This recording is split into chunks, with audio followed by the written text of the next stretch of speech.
Hola chicas y chicos, ¿cómo están? Con ustedes Silvana. En este video quiero mostrarles un método más, cómo podemos cerrar los puntos. Miren, nosotros primer punto del borde pasamos sin tejer, hacemos lazada, tejemos un punto al derecho y ahora deslizamos primer punto y segundo, o sea, deslizamos estos dos puntos sobre primer punto que está sobre la aguja. Repito, lazada, punto derecho y deslizamos dos puntos, lazada, derecho, deslizamos los dos puntos.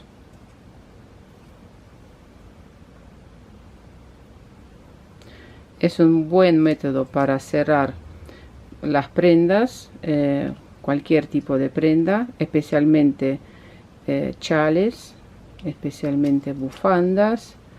Con este método el borde no queda ni muy estirado ni tampoco muy apretado.